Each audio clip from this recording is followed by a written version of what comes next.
मेरे प्यारे साथियों, आप सभी का आज के इस वीडियो में बहुत बहुत स्वागत है। आज हम आपको बताएंगे भेल के एग्ज़ाम का टेस्ट 2। आपको मालूम है कि पिछले वीडियो में मैंने टेस्ट 1 सॉल्व कराया था। यदि आपने टेस्ट 1 सॉल्व नहीं किया है और बीएचएल का एग्ज़ाम आप पास करना चाहते हैं तो आप पहले टेस्ट 1 को सॉल्व कर लेना। इसके बाद आज की वीडियो में हम बताएंगे टेस्ट 2 सॉल्व करेंगे, जिसमें वो क्वेश्चन बताएंगे जो बीएचईएल के प्रीवियस कई एग्ज़ाम में आ चुके हैं। तो दोस्तों, हम टेस्ट 1, टेस्ट 2, टेस्ट 3, टेस्ट 4 इसी तरीके से एक सीरीज में आप लोगों को क्वेश्चन बताएंगे और इन क्वेश्चन को यदि आप सॉल्व कर लेते हैं तो आपका स्किल टेस्ट के लिए बीएचईएल के द्वारा ज़रूर कॉल आ जाएगा। तो बिना समय की बर्बादी किए हुए हम टेस्ट पर पहुंच चलते हैं और टेस्ट के क्वेश्चन सॉल्व करते हैं।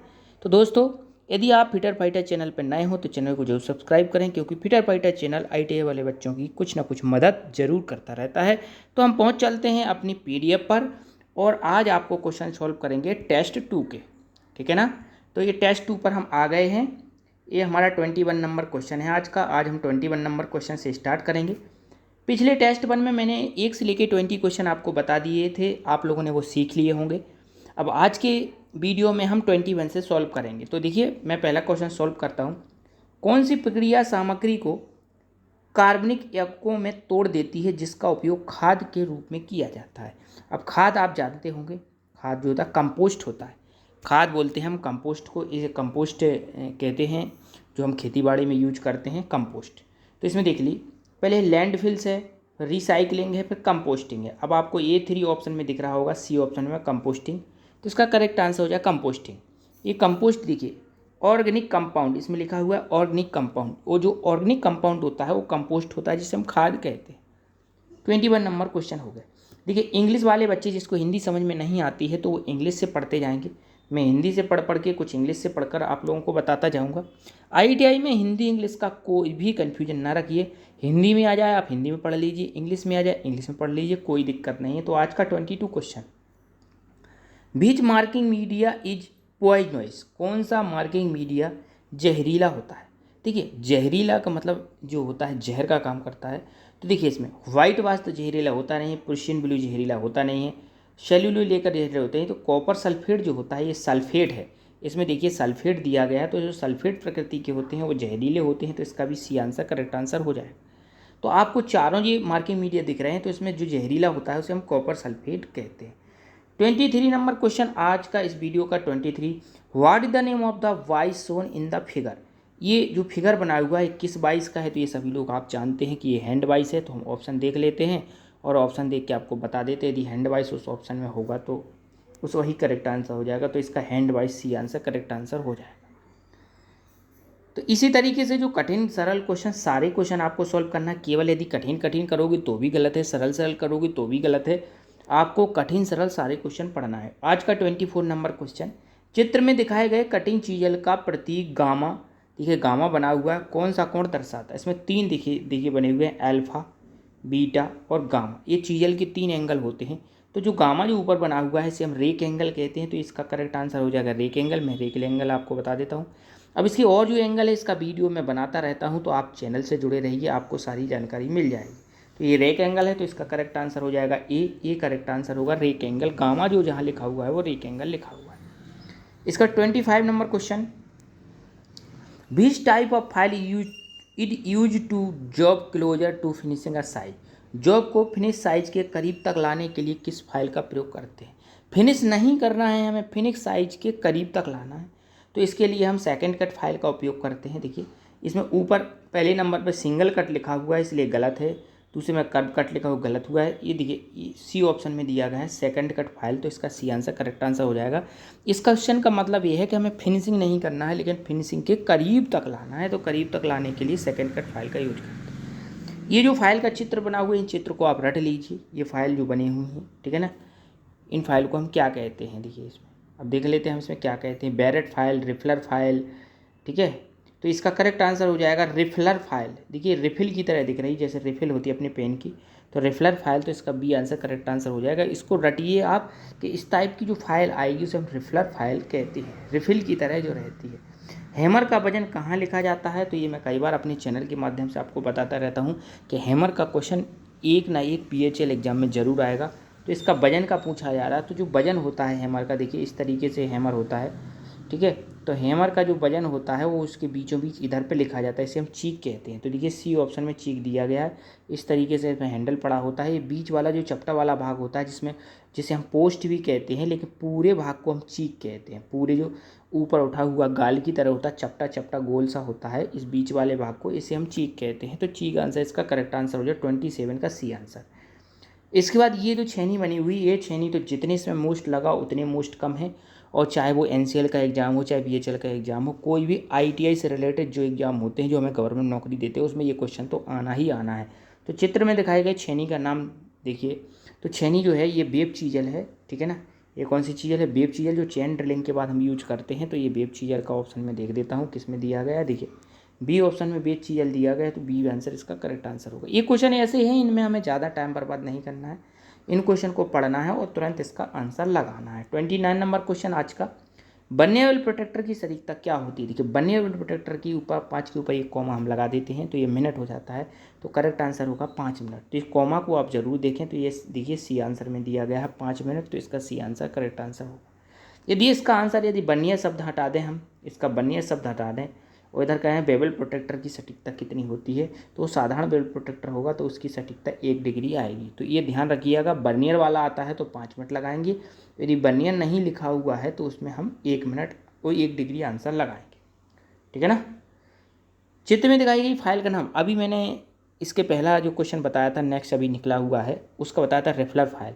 देखिए ये फाइल, देखिए ये बिल्कुल इस प्रकार के कॉनिकल शेप में है और ये हमें शंकु आकार शेप में दिख रही। तो ऐसा लग रहा है जैसे घूमती हो, तो ये वाकई ये घूमती है फाइल, क्योंकि शंकु के शेप में कुल्फी जैसी लग रही है, जिसे हम कुल्फी घुमा घुमा कर यूज करते हैं।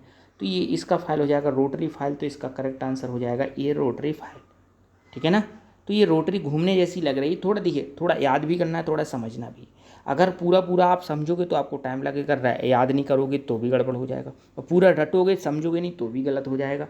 इसलिए अपन को दोनों काम करना है, दोनों तरीके से प्रहार करना है, कुछ समझ कर कुछ रट कर, ठीक है ना।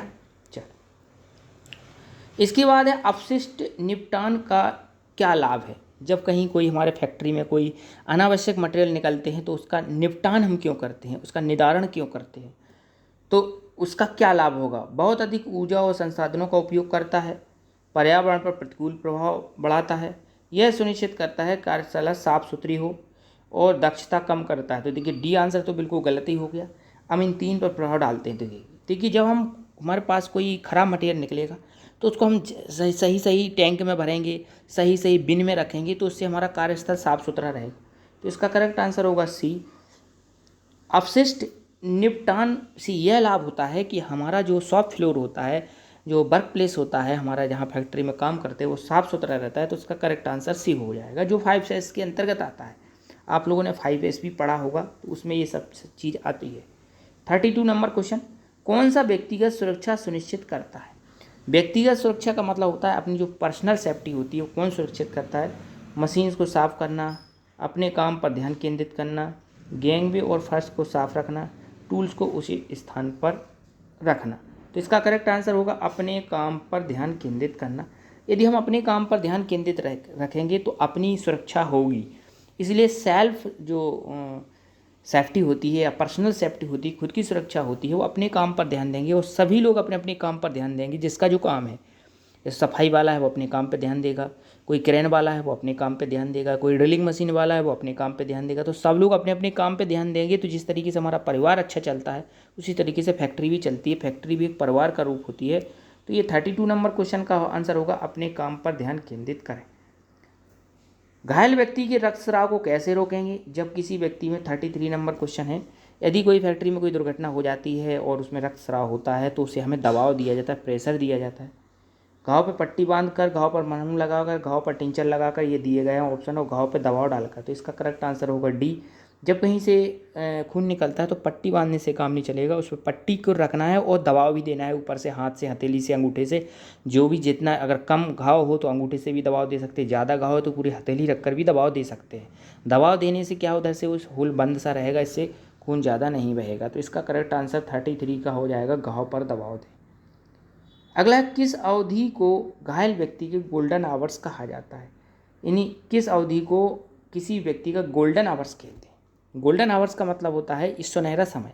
तो जब कोई दुर्घटना हो जाती है तो दुर्घटना के बाद का 30 मिनट उस व्यक्ति के लिए बहुत ही इंपॉर्टेंट होता है। यदि 30 मिनट में उसके नाक से या उसके कान से खून आ रहा है तो वो स्थिति खराब हो जाती है, और 30 मिनट के अंदर यदि वो बेहोशी में चला जाता है तो भी स्थिति खराब होती है। यानी दुर्घटना के बाद का जो 30 मिनट का समय होता है वो उस घायल व्यक्ति के लिए सबसे महत्वपूर्ण टाइम होता है। अगर उसमें वो सही शॉट उसके फंक्शन चलते रहते हैं तो उसकी जान बच जाती है। तो घटना के बाद का पहला 30 मिनट, तो इसका ये आंसर करेक्ट आंसर होगा। यदि कोई घटना हुई और 30 मिनट तक उसमें उसके शरीर में कोई गलत रिएक्शन नहीं हुआ, अच्छे से बोल रहा है, अच्छे से सांस ले रहा है, तो फिर उस बचने के चांस बढ़ जाते हैं। यदि 30 मिनट में उसकी हालत ज़्यादा बिगड़ जाती है, कहीं बेहोश हो जाता है, कुछ हो जाता है, तो उसके लिए बचने के चांस थोड़े कम हो जाते हैं। तो 30 मिनट का टाइम उसके लिए काफ़ी इंपॉर्टेंट टाइम होता है दुर्घटना के बाद का। अब है हमारा 35 नंबर क्वेश्चन, बेंच वाइज को बनाने के लिए किस सामग्री का प्रयोग करते हैं। अब आपका मन होगा भैया बेंच वाइज में तो माइल्ड स्टील भी लगता है, गन मेटल भी लगता है, टूल स्टील भी लगता है, कास्ट आयरन भी लगता है, पर ज़्यादा क्या लगता है, तो ज़्यादा लगता है कास्ट आयरन। तो इसका करेक्ट आंसर होगा D, bench vice cast iron की बनाई जाती है। इसके बाद अगला क्वेश्चन एक चित्र वाला है, देखिए चित्र वाला, इसके बीच में जो है एक्स बना हुआ है, इसको हमें बताना है। देखिए ये एक्स है, इस भाग को हमें बताना है। तो इस बीच में एक पिन लगी हुई है, ये बीच में आपको पिन दिख रही होगी, जहाँ पर ये एरो जा रहा है, ए वाला एरो जा रहा है, बीच में एक पिन लगी हुई है। मैं पिन आपको दिखा देता हूँ, ये पिन लगी हुई, इस पिन को बताना है। तो यहीं से हमारा जो ये डिवाइडर हो या कैलीपर हो, उसे पिन से मूव करता है, और जो जहाँ से मूव करता है उसे हम फलक्रम कहते हैं। तो फलक्रम इसमें दिया होगा कहीं ना कहीं, देखिए डी ऑप्शन में दिया गया है फलक्रम या आलम। इसे हम आलम भी कहते हैं और फलक्रम कहते हैं, क्योंकि वहीं से मूवमेंट होता है, और जहाँ से मूवमेंट होता है उसे आलम्ब कहा जाता है। इसका 37 नंबर क्वेश्चन है, किस कैलीपर में एक लेग में एडजस्टेबल डिवाइडर पॉइंट होता है और दूसरा लेग मुड़ा हुआ रहता है। यानी एक लेग सीधी होती है और एक लेग मुड़ी हुई होती है, और इसमें एक पॉइंट इधर एडजस्टेबल पॉइंट होता है। तो इसकी नॉक को हम आवश्यकता अनुसार जब ब्लंट हो जाए तो इस नॉक को चेंज कर सकते हैं।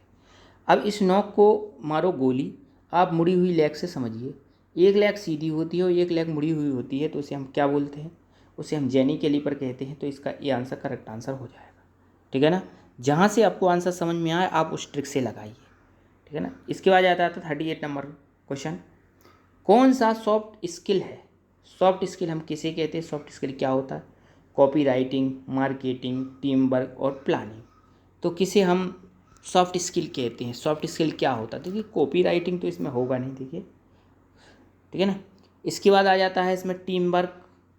टीम वर्क जो होता है या मार्केटिंग होता है, तो सॉफ्ट स्किल होना चाहिए इसमें। स्किल होता है किसी भी चीज़ को काम करने का जो तरीका होता है, उसे हम स्किल कहते हैं, ठीक है ना।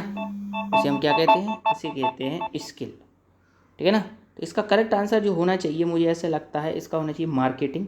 सॉफ्ट स्किल जो होता है उसे हम मार्केटिंग कहते हैं, ठीक है ना। इसके बाद 39 नंबर क्वेश्चन, इकाइयों के कौन से 2 प्रकार होते हैं इकाइयों के, ठीक है, इकाइयों के, ब्रिटिश मीट्रिक। तो इसका करेक्ट आंसर हो जाएगा ए, ब्रिटिश एवं मीट्रिक, ठीक है ना। 39 नंबर का ब्रिटिश एवं मीट्रिक हो जाएगा। इसका 40 नंबर क्वेश्चन, आज के टेस्ट 2 का मैंने 20 क्वेश्चन कर दिए हैं, इसी स्पीड से आपको एग्जाम में भी करना है।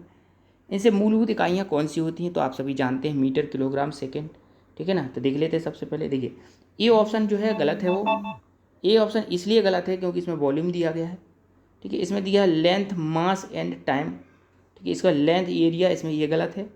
इसके बाद इसमें वॉल्यूम दिया है, ये भी गलत है। तो इसका करेक्ट आंसर हो जाएगा बी। तो दोस्तों ये रहे अपने आज के क्वेश्चन 20 क्वेश्चन टेस्ट 2 के। अब मैं टेस्ट 3 भी अपलोड करूँगा। ऐसे ही आप यदि पढ़ते रहोगे तो आपका BHL में 100% सिलेक्शन हो जाएगा। और कोई दिक्कत हो तो आप कमेंट करें। आज के लिए नहीं, जय हिंद, जय भील, जय भारत।